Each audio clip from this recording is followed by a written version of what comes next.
All right, first example, using the formula in the last video, the derivative of 7 to the x is just 7 to the x ln of 7. Now I have to tell you, this is a little aside here, I see a lot of students that will say y equals 7 to the x, ln of y equals x ln of 7, y prime over y is ln of 7, so y prime is 7 to the x ln of 7. That's perfectly correct. I will never count off for that. It's no problem. Yes, you can do that. Go for it if it works for you. But gosh, if you just know the formula, you can just write it down and save yourself some work. And so I would encourage you just to memorize the formula and be able to use it.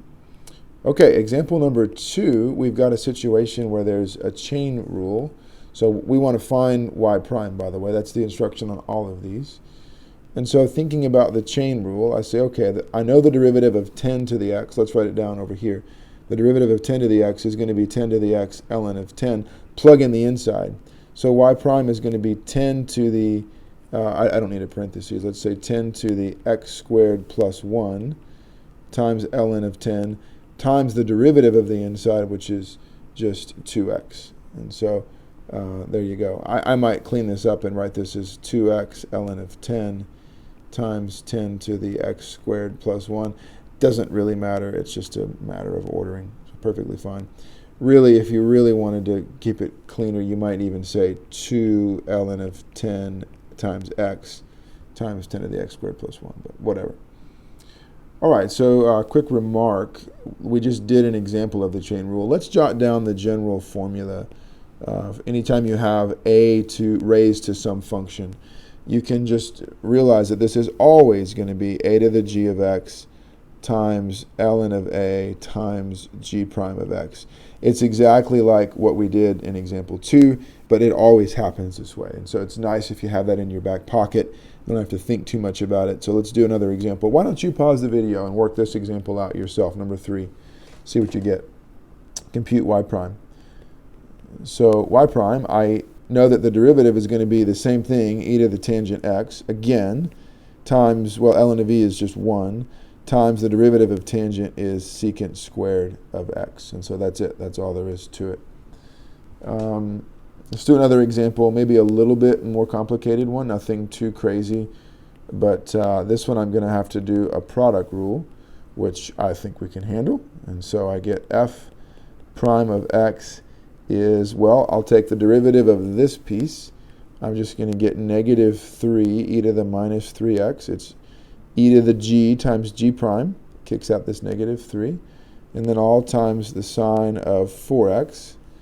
Then I'm going to get plus e to the minus 3x times the derivative of sine is cosine, plug in 4x, times the derivative of 4x is 4. And so if you wanted, you could write this as e to the minus 3x times, well, let's see, there's a positive and a negative. So I'll put the positive first and write this as 4 cosine of 4x minus 3 sine of 4x. It's totally up to you if you do that or not. I would say it's nice to put the 4 at least right there, but whatever, it's nice to factor too. Okay, so I want to make a remark and then do one final example. If you have a function with a constant base, so if it's like, I don't know, if it's like 5 to the sine or something, the base is constant, then you don't have to use logarithmic differentiation. You can just use the formula and the chain rule. If you have a function where the base is a variable but the power is constant, you could just use the chain rule. But if you have a function where both the base and the power are both involved variables, then you need to use logarithmic differentiation. And so I wanted to end with a quick example of what that looks like. So here we go. It's really not too bad. So my function is y equals x to the cosine of x. What a strange function. No problem. I recognize immediately what to do. I need to take the natural log, so I get ln of y is, well, I'm just going to pull the x down and say cosine x. I'm going to pull the power down and say cosine x times ln of x. You take the natural log of this side and you can pull that down. You get to here. I take derivatives, so y prime over y equals the derivative of cosine I know is minus sine times ln of x plus cosine x times 1 over x. I'm doing the product rule on these two functions. And finally, I'm going to move the y back, and so I get y prime is y, which is x cosine of x, times, and I'll keep the cosine x over x positive, minus sine x ln of x. And that's really all you can do in this case. So there's your derivative. All right, well, great job. You've finished 3.3, and you are ready to tackle the homework.